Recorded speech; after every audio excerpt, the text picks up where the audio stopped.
Muthuselvam மதர்மன் YouTube channel நேயர்கள் அனைவருக்கும் என்னுடைய இனிய மாலை மற்றும் இரவு வணக்கம். ஜனவரி மாதம் 2ஆம் தேதி இன்றைக்கான இந்த வானிலை அறிக்கையில வரும் ஜனவரி 7ஆம் தேதிக்கு பிறகு தமிழ்நாட்டை நோக்கி வரக்கூடிய தீவிர காற்றழுத்த தாழ்வு பகுதி அல்லது குறைந்த காற்றழுத்த தாழ்வு மண்டலத்தை பற்றியும், அதனால கிடைக்கக்கூடிய பெரும் மழையை பற்றியும் நம்ம பேசப் போறோம். அதற்கு முன்னாடி நேற்று தென்காசி மற்றும் நீலகிரி மாவட்டங்கள்ல நம்ம மேற்கு தொடர்ச்சி மலை மாவட்டங்கள்ல பதிவான அந்த அதி கனமழை பற்றியும் நம்ம பேசப் போறோம்.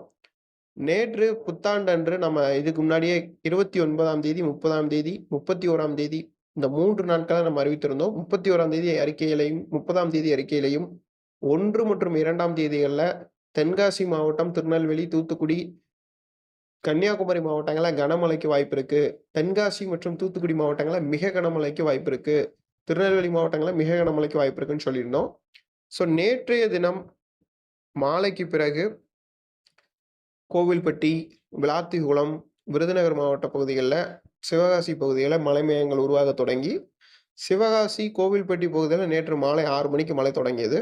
அந்த மழை படிப்படியாக தீவிரமடைந்து, இந்த கோவில்பட்டியில தான் மழை தொடங்குது. எப்பயுமே தென் மாவட்டத்தில அதி கனமழை வரணும், மாஞ்சோலை, ஊத்துல அதி கனமழை வந்தாலும், தென்காசியில அதி கனமழை வரனாலும், சதுரகிரியில அதி கனமழை வரனாலும், கோவில்பட்டியில தான் தொடங்குறதே.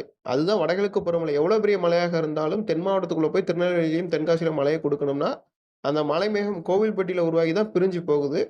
அதன் அடிப்படையில நேற்று கோவில்பட்டியில தொடங்கிய மழை, நேற்று தென்காசியுடைய மேற்கு தொடர்ச்சி மலையில போய் மோதி, சிவசைலம் நேற்று வந்து சிவசைலத்தில மேக வெடிப்பு ஏற்பட்டிருக்கிறது. அதுல சிவசைலத்தில வந்து 244 மில்லிமீட்டர் 24 சென்டிமீட்டர் வந்து சிவசைலம், தென்காசி சிவசைலத்தில பதிவாயிருக்கு. அயன் தர்மபுரம் மடம்ல 20 சென்டிமீட்டர் மழை பதிவாயிருக்கிறது. அதே மாரி வந்து பார்த்தீங்கன்னா, நெறைய இடங்கள்ல அதிக கனமழை. அதுல இன்னும் குறிப்பாக சிவசைலம் 2ல வந்து அ 19 சென்டிமீட்டர் பதிவாயிருக்கிறது. சிவசைலம் 2ல வந்து 19 சென்டிமீட்டர் பதிவாயிருக்கு. கோவிந்தப்பேரியில 16 சென்டிமீட்டர், தென்காசி கோவிந்தப்பேரில 16 சென்டிமீட்டர். அப்புறம் வந்து பார்த்தீங்கன்னா, நம்மளுடைய கீழ கடையம் இந்த பகுதியில அதிக கனமழை தான்.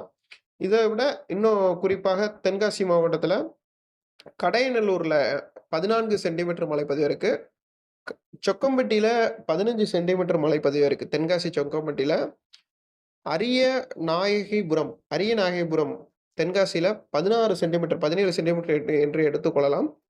புளியங்குடியில புதுக்குடி, புளியங்குடி தான். அந்த ஊருக்கு புதுக்குடின்னு பேரு. அந்த ஆர்ச்சில ரெக்கார்ட் ஆயிருக்கிறது. புதுக்குடி, தென்காசி, புளியங்குடி பகுதியில 19 சென்டிமீட்டர் பதிவாயிருக்கிறது. இது எல்லாமே எஸ்டிமேல பதிவான ரெக்கார்ட்ஸு. நாரணபுரம், தென்காசி 15 சென்டிமீட்டர். சிவகிரியில நாரணபுரம், சிவகிரியில பார்ட் 2ல 18 சென்டிமீட்டர் பதிவாயிருக்கு. அதே மாரி தென்காசியில மட்டுமே நேற்று 8 இடங்கள்ல அதி கனமழையும், 2 இடங்கள்ல அதி தீவிர கனமழையும் பதிவாயிருக்கிறது. அதுல தென்காசி மாவட்டத்தை தவிர்த்து தேனி மாவட்டத்திலயும் தேனி உப்புக்கோட்டையில 10 சென்டிமீட்டர், போடிநாயக்கனூர்ல 7 சென்டிமீட்டர், தேனி கொட்டக்குடியில 15 சென்டிமீட்டர் மழை பதிவாயிருக்கு. தேனி கொட்டக்குடி பகுதியில அது மேற்கு தொடர்ச்சி மலை தான். கொட்டக்குடியில 18 சென்டி 15 சென்டிமீட்டர் 15 148 மில்லிமீட்டர்னா 15 சென்டிமீட்டர். ஓகேவா? 15 சென்டிமீட்டர். அடுத்தபடியாக நீலகிரி பாருங்க. நீலகிரியில மேகம் வந்து எங்க உருவாகுதுன்னா, நம்மளுடைய சேலம் இருக்கு பாருங்க. சேலம், ஈரோடுல அந்த மேகங்கள் உருவாகி அப்படியே கோபிச்செட்டிப்பாளையம் வழியாக அந்த மேகம் வந்து எப்படி இங்க தென் மாவட்டத்தில கோவில்பட்டியில தூத்துக்குடி மாவட்டம் கோவில்பட்டியில மழை மேகம் உருவாகி அதிக கனமழை கொடுக்குதோ, அதே மாரி வடகிழக்கு பருவமழை காலங்கள்ல கோபிச்செட்டிப்பாளையம், அந்த சேலம், ஈரோடு பகுதியில அதிக கனமழை மேகங்கள் உருவாகி, அந்த மேகங்கள் வந்து நேற்று நீலகிரி மாவட்டம் டெனட் பகுதியில 23 சென்டிமீட்டர். அது வந்து எங்கன்னா கோத்தகிரி டெனட் ஈஸ்ட். ஓகேங்களா? அதுக்கு பிறகு கெங்ராயின்னு ஒரு பகுதி இருக்கு நீலகிரியில. அது நீலகிரினாலே மலை மாவட்டம் தானே. அந்த பகுதியில 16 சென்டிமீட்டரும், கோணவக்கோரை 2வது பார்ட் அதுல டிஎன்எஸ்டிமேல 17 சென்டிமீட்டர் நீலகிரி மாவட்டத்துல.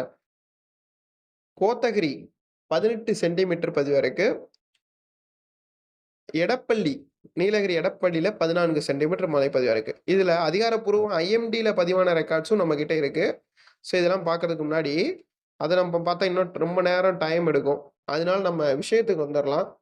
தமிழ்நாட்டுல இன்று இரவு, நாளை பொறுத்தவரைக்கும் தென் தமிழக மாவட்டங்கள்ல தூத்துக்குடி, திருநெல்வேலி, விருதுநகர், தென்காசி மற்றும் கன்னியாகுமரி மாவட்டங்கள்ல மழையும், மிதமான மழை முதல் கனமழையும், இன்னும் தற்போது வரக்கூடிய மணி நேரங்கள் இன்று இரவிலும் தென்காசி மாவட்டத்தில கனமழையும், வரும் மணி நேரங்களில் திருநெல்வேலி மாவட்டத்திலும் பரவலாக கனமழை எதிர்பார்க்கலாம்.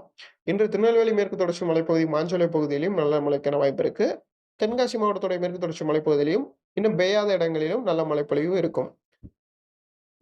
தமிழகத்துல சில இடங்கள்ல, இந்த உள் தமிழக மாவட்டங்களிலும், மேற்கு உள் மாவட்டங்களிலும் இன்று இரவு ஒரு சில இடங்கள்ல இடியுடன் கூடிய மழையும் காணப்படும். நாளை 3ஆம் தேதி ஒரு சில இடங்கள்ல தமிழ்நாட்டுல மிதமான மழைக்கு வாய்ப்பு இருக்கு. 5ஆம் தேதி தென்கிழக்கு வங்கக்கடல் பகுதியில ஒரு குறைந்த காற்றழுத்த தாழ்வு நிலை உருவாகிறது. 6ஆம் தேதி அது குறைந்த காற்றழுத்த தாழ்வு பகுதியாக மாறுகிறது. 7ஆம் தேதி தீவிர காற்றழுத்த தாழ்வு பகுதியாக மாறுகிறது. 8, 9 தேதிகள்ல தாழ்வு மண்டலம் வரைக்கும் போகுமான்னு பார்க்கலாம். ஆனா, இப்போதைக்கும் தீவிர ஆழ்ந்த காற்றழுத்த தாழ்வு பகுதியாக மாறி, தமிழ்நாட்டுல 7ஆம் தேதிகளுக்கு பிறகு ஒரு நல்ல மழை சுற்றை கொடுக்கப் போகிறது. தமிழகம் மற்றும் புதுச்சேரியில ஒரு அருமையான சுற்று மழைப்பொழிவு வருகின்ற 7, 8க்கு பிறகு காணப்படுகிறது. மிக சூப்பரா இருக்கும் அந்த சுற்று. தமிழ்நாட்டுல ஓவரால் எல்லா இடங்களிலும் மழையை கொடுக்கும். இதுல மேற்கு தொடர்ச்சி மலை மாவட்டங்கள்ல சற்று இப்ப பெய்தது பாருங்க, இத விட சற்று தீவிரமாகவே மழையை குடுக்கறதுக்கு வாய்ப்பு இருக்கு. அதுல சில இடங்கள்ல மேக வெடிப்பு மழைகளும் இருக்கும். அதி கனமழையும் இருக்கும். தென் மாவட்டங்கள்ல இந்த வரக்கூடிய 7, 8 தேதிகள்ல வரக்கூடிய மழையில, அதோடைய தீவிரத்தை பொறுத்து தான் நான் சொல்றேன். தென் மாவட்டங்கள்ல ஏற்கனவே நிரம்பி இருக்கக்கூடிய ஏரிகள், இன்னும் பாதி நிரம்பி, பாதி நிரம்பாம இருக்கக்கூடிய ஏரிகள், இன்னும் மறுகால் பாயாமல் இருக்கக்கூடிய ஏரிகள், அதெல்லாம் வருகின்ற ஜனவரி 7, 8ல வரக்கூடிய மழையில மறுகால் கண்டிப்பாக பெய்யும். அந்த அளவுக்கு மழை பெய்யும், மறுகால் பாயும். அதாவது இந்த வரக்கூடிய 7, 8, 9, 10, 11 இந்த தேதி வந்து பொங்கல் காலகட்டங்கள்ல ஒரு அருமையான சுற்று மழைப்பொழிவு. 14, 13, 14 பொங்கல் டைமு. அதுக்கு முன்னாடியே அதுல ஒரு நல்ல மழை சுற்று இருக்கும். அதுல பொங்கல் டைம்ல தென் மாவட்டத்துல பெய்த அதி கனமழையினால நெறைய இடங்கள்ல பாதிப்புகள் இருக்கும்.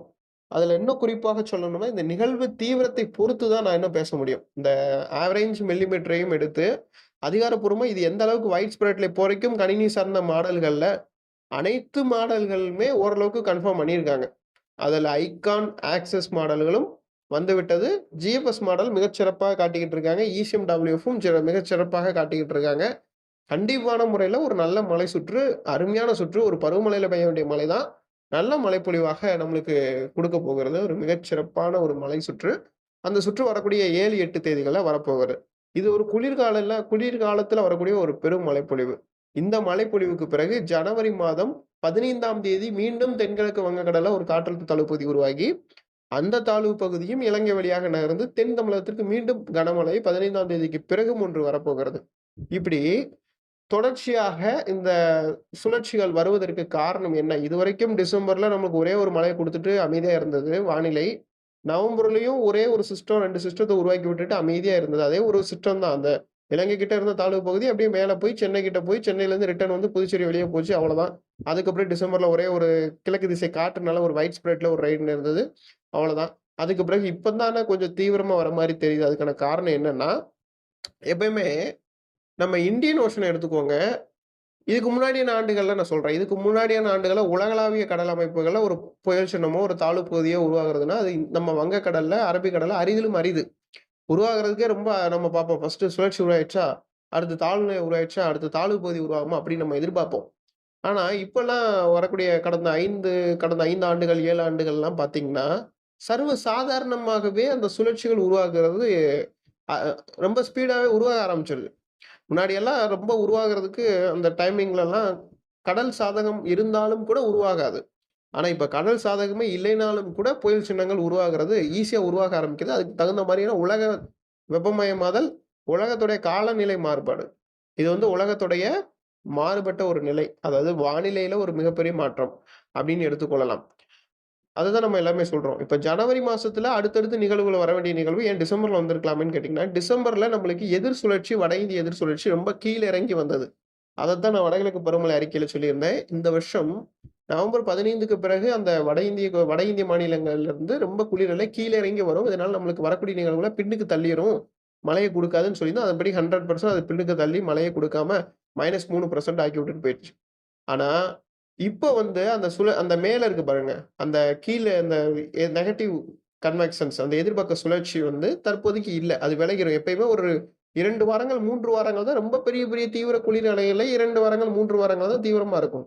அதுக்கு மேல அதுல ரொம்ப தீவிரமா இருக்கிறதுக்கு ஒண்ணும் கிடையாது. அது நம்ம வறட்சியான ஆண்டுகள்லயுமே 3 வாரங்கள் தான் அதிகபட்சம் அந்த வட இந்திய குளிரலை ரொம்ப தீவிரமா இருக்க முடியும். அதன் பிறகு ஒரு 2 வாரம் மழைய குடுக்கும் அல்லது வெயில் அடிக்கும். அதன் பிறகு தான் மீண்டும் அந்த வட இந்திய குளிரலை வந்து ஆற்றல் அதிகமா வரும். அது ஒரு 2 வாரம் இருக்கும். அதோட நம்மளுக்கு அடுத்தபடியாக கோடைக்காலம் தொடங்கிரும். ஸோ இப்போ 3 வாரம், 4 வாரங்களாக அந்த வட இந்திய குளிரலை ரொம்ப தீவிரமா இருந்தனால, அது விட்டு விலகிருச்சு. ஸோ இப்ப விலகுனனால இங்க எதிர்பக்கம் இன்னொரு சாதகமான நிலை என்னன்னா, ஆஸ்திரேலியா பக்கம் எப்பவுமே நம்ம இந்தியன் ஓஷன்ல 2 பக்கங்கள் புயல் உருவாகும். ஒரு பக்கம் மடகாஸ்கரை நோக்கி புயல் உருவாகி போய் கொண்டிருக்கும். இன்னொரு பக்கம் ஆஸ்திரேலியாவை நோக்கி புயல்கள் போய் கொண்டிருக்கும். 2மே கிளாக் வைஸ் சர்க்குலேஷன். நம்மளுக்கு வர்றது ஆன்டி கிளாக் வைஸ் சர்க்குலேஷன்.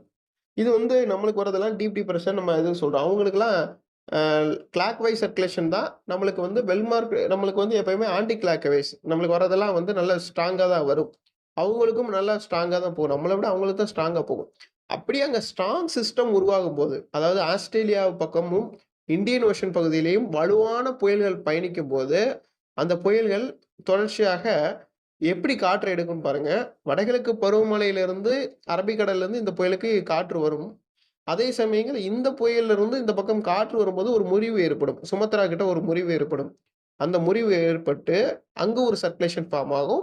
கீழ ஒரு சர்க்குலேஷன் ஃபார்ம் ஆகும். இதுக்கு காரணம் யாருன்னா சுமத்ரா தான்.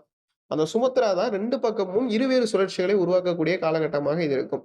கடந்த காலகட்டங்கள்ல இருவேறு சுழற்சிகள்ல நம்ம பக்கம் வரக்கூடிய சுழற்சி ஜனவரியில பலவீனமாக இருக்கும். அதனால நம்மளுக்கு ரெயின் இருந்திருக்காது. ஆனா இந்த கம்மிங் இந்த வருஷங்கள்ல இப்ப லாஸ்ட் 2 வருஷங்கள்ல அப்படி இல்ல. பலவீனமாக சிஸ்டம் உருவாகாம பலமாக உருவாக ஆரம்பிக்குது. எதிர் சுழற்சி ஒரு பக்கம் நெகட்டிவாக இருந்தாலும் கூட, ஆஸ்திரேலியா பக்கம் உருவாகக்கூடிய வலுவான புயல்கள் தொடர்ந்து இந்தியாவுடைய கிழக்கு பகுதியில கிழக்கு இந்திய பெருங்கடல்ல உருவாகி, மேற்கு இந்திய பெருங்கடலை நோக்கி நகருகின்ற காரணத்தினால, அந்த மேற்கு பகுதியை நோக்கி நகரும்போது, நம்ம அந்த பக்கம் சுமத்ரா கிட்ட உருவான சுழற்சி வலுவடைந்து கொண்டே நம்ம பகுதியில தாழ்வு பகுதியாக வர ஆரம்பிக்குது. இது கடந்த வருஷம் மார்ச்லயும் நடந்தது. அப்பயும் நான் வியப்பா தான் பார்த்தேன். என்ன இப்படி வருது? இது நம்ம வானிலையிலேயே கிடையாதே! இது என்னமோ வானிலை மாற்றம் மாரி தான் எனக்கு தெரிஞ்சது. அது மாரி தான் இந்த வருஷமும் ஜனவரியில இந்த பக்கம் இந்தியன் ஓஷன்ல கிழக்கு இந்திய பெருங்கடல் பகுதியில ஒரு புயலும், அதற்கு நேராக நம்ம பக்கம் வங்கக்கடல்ல தற்போது ஒரு தீவிர காற்றழுத்த தாழ்வு பகுதியும் நிலவி வருகிறது. இந்த தாழ்வு பகுதி தான் தாழ்வு மண்டலமாக மாறியோ, அல்லது நன்கமைந்த காற்றழுத்த தாழ்வு பகுதியாகவோ வருகின்ற 7, 8, 9 தேதிகள்ல நம்ம பகுதிக்கு வந்து நல்ல ஒரு மழையை குடுக்க போகிறது. அது ஒரு பருவம் தவறிய மழை. விவசாயிகளுக்கும், விவசாயம் சார்ந்த பணிகளையும் மிக, மிக கவனமாக செய்யணும். தண்ணீர் தேங்கும், பயிர்கள் அழுகும். டெல்டா மாவட்டங்கள்லாம் முன்னெச்சரிக்கையா இருங்க. வட மாவட்டங்கள் முன்னெச்சரிக்கையா இருங்க. தென் மாவட்டங்கள் முன்னெச்சரிக்கையா இருங்க. ஒட்டுமொத்த கிழக்கு கடலோர பகுதியிலே எல்லா இடங்களிலும், எல்லா மாவட்டங்களிலும் விவசாயிகள் ரொம்ப, ரொம்ப கவனமா இருக்கணும். அப்புறம் அரசாங்கட்ட போயிட்டு நம்ம பயிர்கள்லாம் அழுகிருச்சு. எங்களுக்கு வந்து இழப்பீடு குடுங்க. மத்திய குழு வந்து பார்வையிடணும். இப்படி நம்ம எத்தன நாள் நம்ம அரசாங்கத்த கேட்க முடியும்? அதுக்கு தகுந்த மாரி நம்ம முன்னெச்சரிக்கையா பண்ணிக்குவோம். இன்னும் ஒரு 4 நாள் இருக்கு. அறுவடை பண்ண வேண்டியிருந்தா அறுவடை பண்ணிருங்க. மழை பெரிய அளவுக்கு இடையூறு குடுக்கறது போறது கிடையாது இந்த 4 நாள்ல கம்மிங் டேஸ்ல. ஆனா 7ஆம் தேதிக்கு பிறகு, 8ஆம் தேதிக்கு பிறகு இடையூறு கண்டிப்பாக இருக்கும். அதனால உங்களுக்கு அடுத்த ஒரு 10, 15 நாள் அறுவடை இல்லாம தள்ளி போறதுக்கு வாய்ப்பு இருக்கு. விவசாயிகள், விவசாயம் சார்ந்த பணிகள ரொம்ப கவனமா பண்ணுங்க. உளுந்து உள்ளிட்ட அந்த முக்கியமான பயிர்கள், மழையே தேவைப்படாது அப்படின்னு சொல்லவே மழை பெஞ்சா எங்களுக்கெல்லாம் ரொம்ப நஷ்டமாயிரும்ன்னு சொல்லக்கூடியவங்களுக்கு நான் இந்த அறிவுரைய குடுக்குறேன். மத்தபடி மழை எதிர்பார்த்து காத்துக் கொண்டிருக்கக்கூடிய அனைவருக்கும் ஒரு பொற்காலமாக வருகின்ற 7ஆம் தேதி, 8ஆம் தேதி நல்ல மழை பொழிவு இருக்கு. தொடர்ந்து இணைந்திருங்கள் முத்துசுவரி மதர்மணி யூடியூப் சேனலுடன் சப்ஸ்கிரைப் செய்து இணைந்திருங்கள். நன்றி, வணக்கம்.